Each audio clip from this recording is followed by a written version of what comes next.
Great. Thanks, Dirk and Giancarlo and PK for the invitation to be here.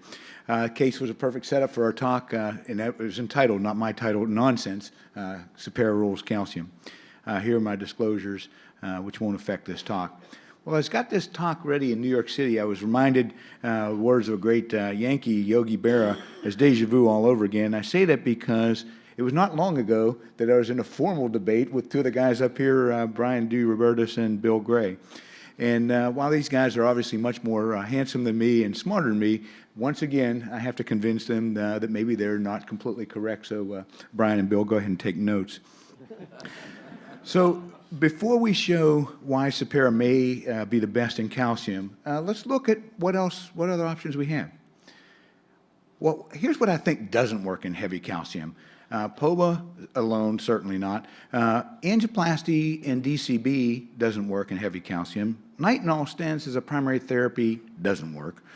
Atherectomy, if you don't couple it with something to prevent restenosis like a DCB or Supera, doesn't work so well. Shockwave, same thing. You got to couple it with something, I think. And even atherectomy and DCB without embolic protection system, as you just saw, probably may be dangerous. We've seen the slide already. Calcium, DCBs work great until you get into heavy calcium, and they don't work quite so well. What may work is what Brian talked to us about, atherectomy and DCB.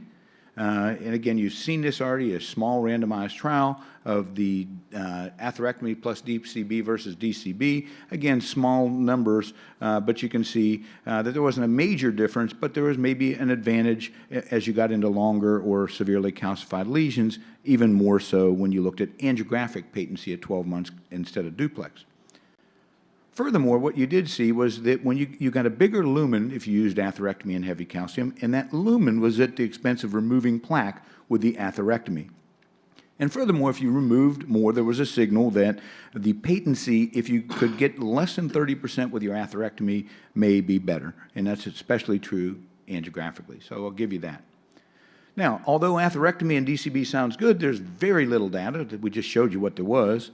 And there may be a lot of costs of the atherectomy device, which is expensive. Add that to the DCB, add that to the embolic protection system you need, the time and contrast, and as you've seen in live cases by good operators, you still may require stenting, making you wonder, could I have gotten out of here an hour and a half ago and $30,000 cheaper if I'd have just done the Supera to begin with? So you ask, stents in heavy calcium? I think the answer is yes, provided it is the right stent performed correctly. Why? It may lead to better primary patency. It will be needed for dissections which have to occur occasionally with calcium.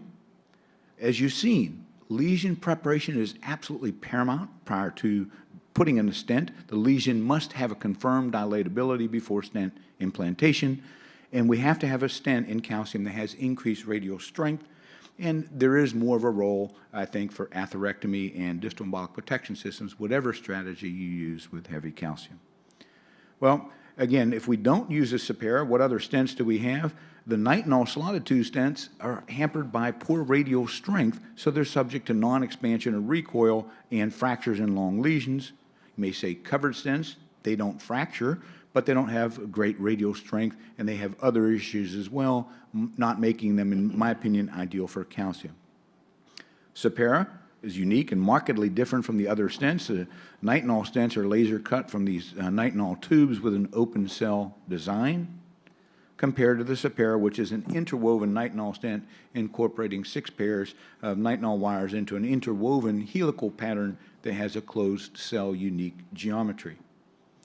This design gives it what they coin a vascular mimetic property, where it bends with the artery very nicely and has increased radial strength at least 4 times that of the nitinol stents, and so it's resistant to compression and recoil. All that said, it maintains physiologically conformability and flexibility, and it is fracture-proof. You must prepare the vessel adequately, but again, in calcium, if you're going to stent, it's frontline therapy, in my opinion.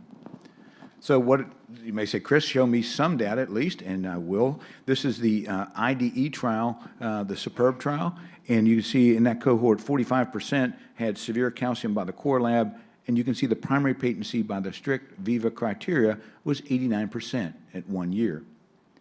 Also, in that same patient group, the freedom from TLR at 88 was 88% at 3 years with 0 stent fractures, even in heavy calcium.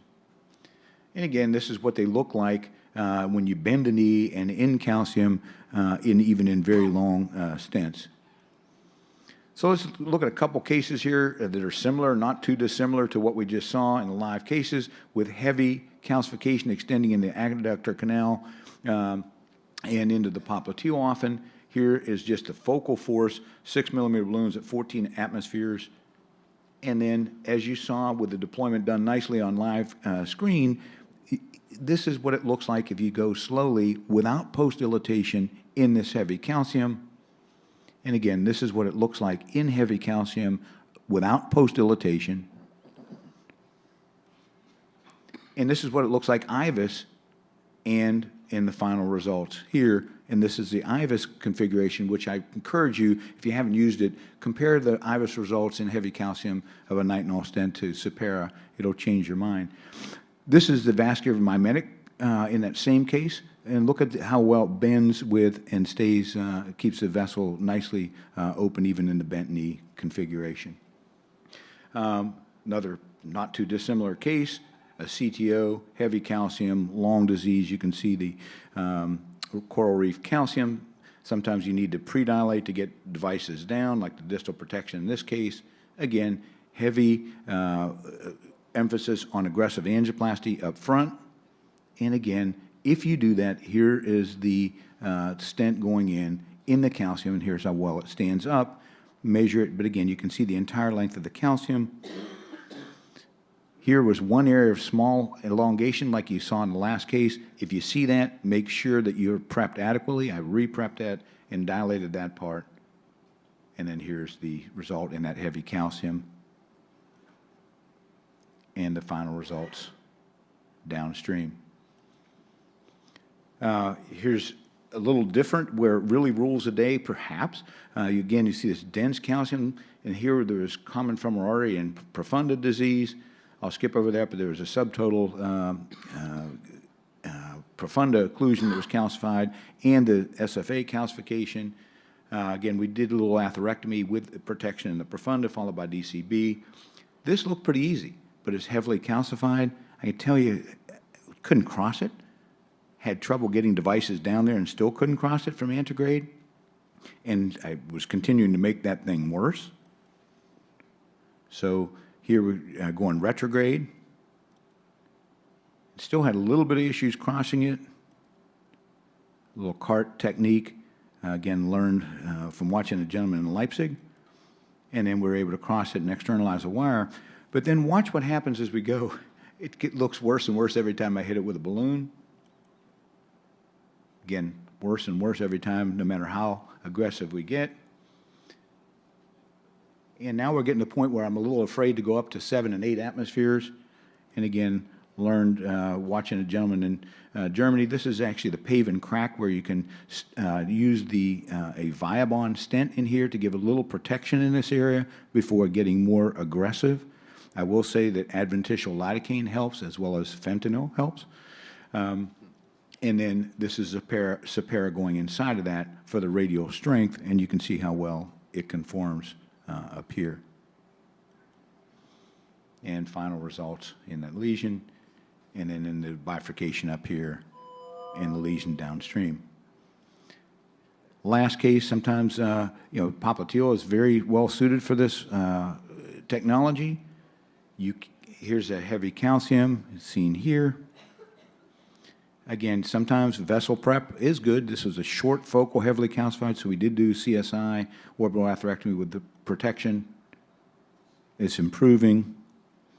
We chose to balloon it and then put a Supera stent in, and again, final result and result to the foot.